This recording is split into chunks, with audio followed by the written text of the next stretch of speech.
Hello everyone, welcome back to our channel. Good morning, good afternoon, good evening. I greet you all according to your time and locations you'll be meeting this video. Yes, my dear viewers, I am back again with another update. So guys, I have a video here I would like we all to watch. But before then, if you're meeting my channel for the very first time, you're highly welcome. Please kindly do well to like, share and subscribe. Leave your thought on the comment section. Let us know what you think about this video, and I will see you towards the end. But what I wish to say is that the international community must have the honesty and the rectitude to not content itself simply with denouncing the consequences. Rather, it must look to and address the causes. Coups d'etat have multiplied in Africa in recent years because there are deep-rooted reasons for this. And to remedy the problem, ladies and gentlemen, we must look at these root causes. The putschist is not only the person who takes up arms to overthrow a regime. I want us all to be well aware of the fact that the real putschists, the most numerous, and those who avoid any condemnation, are also those who plot and scheme, who use trickery, who cheat to manipulate the text of the Constitution in order to stay in power eternally.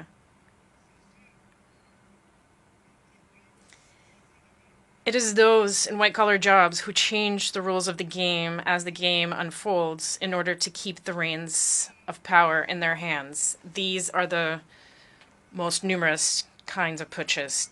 Mr. President, ladies and gentlemen, I am one of those who one day decided to shoulder our responsibility to prevent our country from slipping into complete chaos, into an insurrection.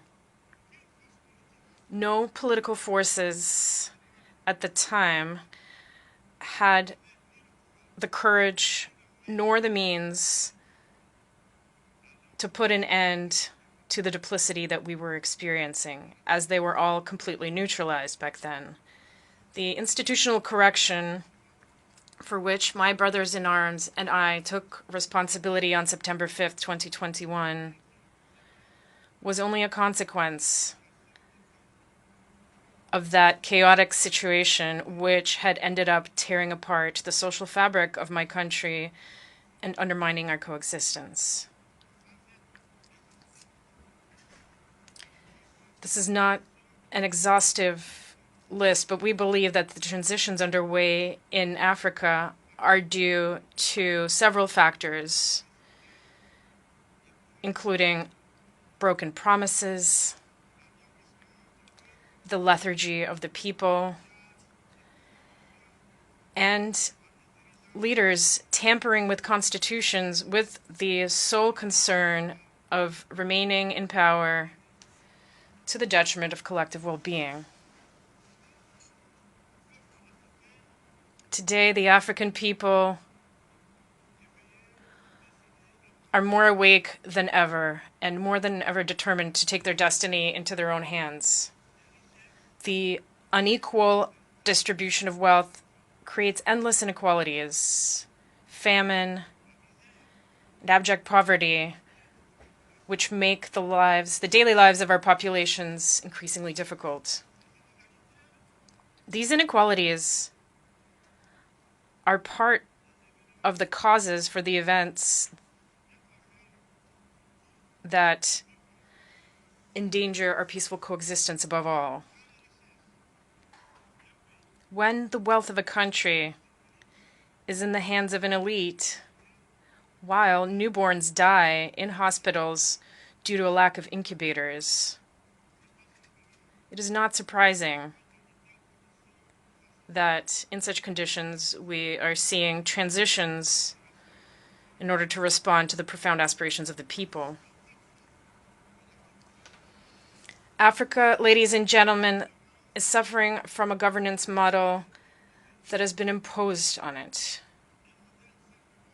A model that is certainly good and effective for the West, which developed it over the course of its history, but which is difficult to incorporate and adapt to our realities, our customs, and our environment. Alas, I have to say that the graft did not take. I know that when I say this, many will immediately say to themselves, oh, another warmonger who wants to wring the neck of democracy, or another soldier who wants to impose his dictatorship. However, I want to say very clearly, without hypocrisy, without pretense, eye to eye, we're all aware that this democratic model that you have so insidiously, skillfully imposed on us after the La Baule summit in France, something you've been imposing almost religiously, this model does not work. Various economic and social indices demonstrate this plain and clear. This is not a value judgment on democracy itself. Believe me, to make us cede our national wealth through unconscionable Union contracts. I understand certain leaders and some of my predecessors who, because they possess certain weaknesses, because they were under pressure, or because they had skeletons in their closets, or particularly because they had a political agenda, gave in to what was being asked of them. I understand them, even if I do not approve. In some cases, I was even reminded that if I had a political agenda, I would be less comfortable carrying out the reforms that my government and I are tackling. One thing is certain. We have but one concern, and that is the well-being of the people and living together. This is our priority. This is why the transition I lead has chosen to focus methodically on clear objectives in a precise order. The social, the economic, and the political.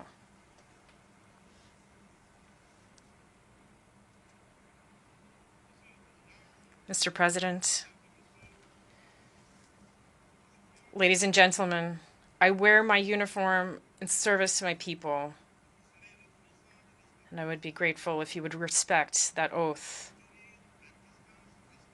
An oath to keep ourselves a respectable distance from divisions of all kinds that many attempt to fuel in our countries. The Sahel is undergoing one of the most serious crises in its very long history. But it has the resources that are required to face it. Its legendary sense of diplomacy must be unleashed so that we can speak to each other without interference. It is for this reason that ECOWAS, whose vocation was economic, let's stop getting involved in politics and favor dialogue. The African people are tired, exhausted by the categorizations with which everyone wants to box us in.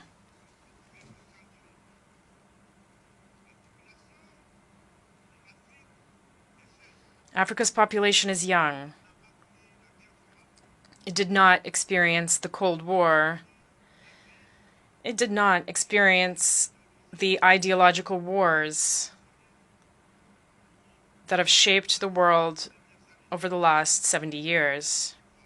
That is why we, Africans, are insulted by the boxes, the categories, which sometimes place us under the influence of the Americans, sometimes under that of the British, sometimes the French, or the Chinese, or the Russians, and even the Turks. We are neither pro nor anti-American. We are neither pro nor anti-Chinese, nor pro or anti-French, nor pro or anti-Russian, nor pro or anti-Turkish. We are simply pro-African, that is all.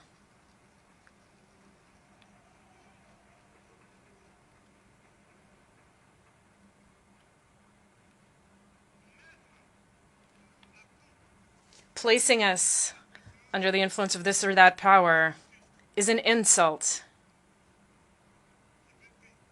It is contempt and racism towards a continent of more than 1,300,000,000 people.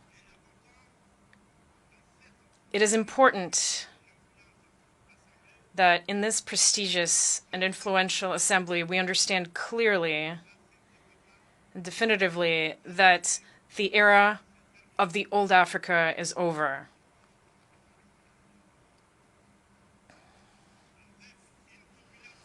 With a population of more than 1 billion Africans, around 70% of whom are young people who are completely free, open-minded, open to the world, and determined to take their destiny into their own hands.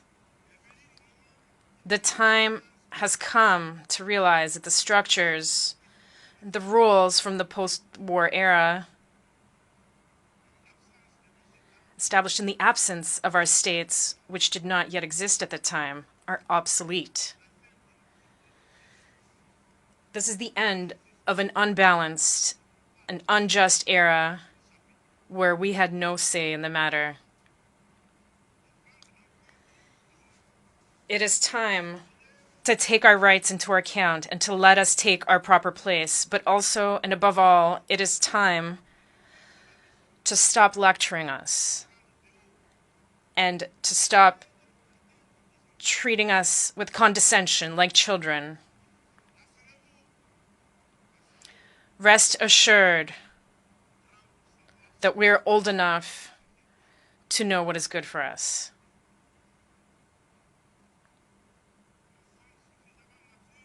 We are mature enough to define our priorities, to design our own models which are in line with our identity,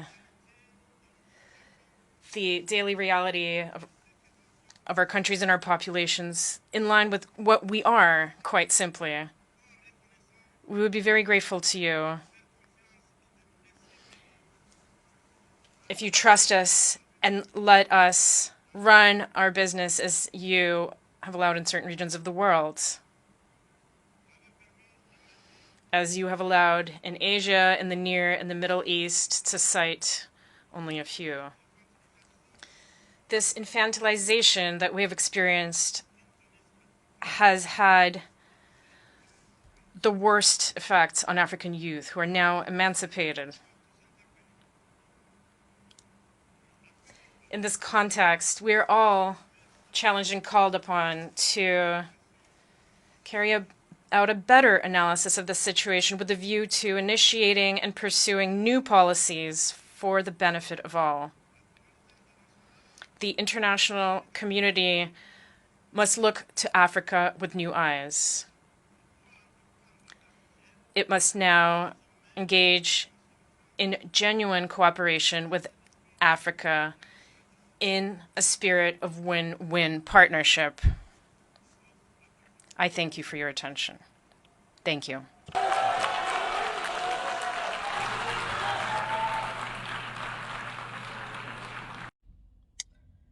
So guys, thank you so much for watching. What do you think about this video? Please kindly drop your thought on the comment section.